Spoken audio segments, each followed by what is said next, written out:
everyone. Thanks for tuning in. This is Clayton representing AndroidAuthority.com, your #1 source for all things Android. Now, anyways, today I've got a brief overlook of the Samsung Galaxy S3 running the Android 4.1 Jelly Bean operating system. Now, I was able to flash a custom ROM to my rooted Samsung Galaxy S3 GTI 9300 International version.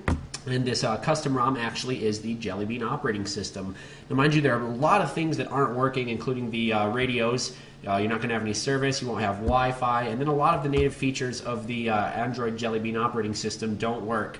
But it is cool to see this operating system getting ported over to many devices already. The Galaxy Nexus received it, the HTC One X received it, and the Galaxy S3 did as well. Okay, so right when we open her up, we have our Jelly Bean lock screen. We can touch our lock, either bring it up to the Google Now, to the left to our camera, or we can unlock it. We have our cool little animation with the burst coming out like that. We'll just unlock it regularly for now. As you see, we have our soft keys on screen, even though the capacitive buttons are still present, because this is right from a Galaxy Nexus dump. Anyways, the soft keys are functional. We can hold and drag up for the Google Now. We can go back, and then we can actually access our recent apps by clicking the Recents window. Now, anyways, as we scroll through, we can see it's preloaded exactly like the Galaxy Nexus is when it's running Jelly Bean. We have our less transparent Google search bar up here. Our time is displayed in the top right with our battery and our data. There is no data, mind you. We have our folders that are the exact same as the Galaxy Nexus for Jelly Bean. And go to our app tray. Within the app tray, we do have all of the apps that come preloaded on the Jelly Bean operating system, and this is still rooted. We do have our super user with updated binaries.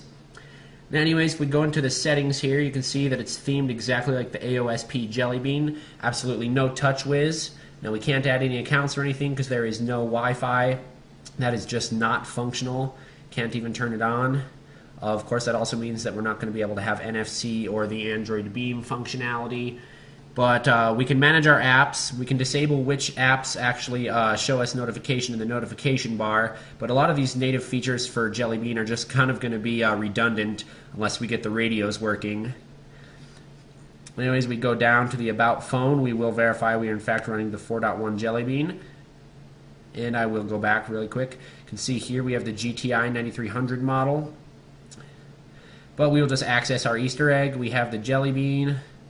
And with all of our little beans, sweep them away and whatnot. Go back. Now we can still use the physical buttons. The home button still works, and when you hold it, it still does bring up the recent apps. But we'll just show you here how the Google Now does not work. You drag it up like that, and then unfortunately Google Search has stopped. We can't access the voice control. If we go to the voice search here, you see it began to initialize, but then it quit, so that doesn't work. Our Wi-Fi doesn't work. We will test our camera really quick. We don't have camera, as you can see there. From the lock screen, we'll try the Google Now. And it stopped.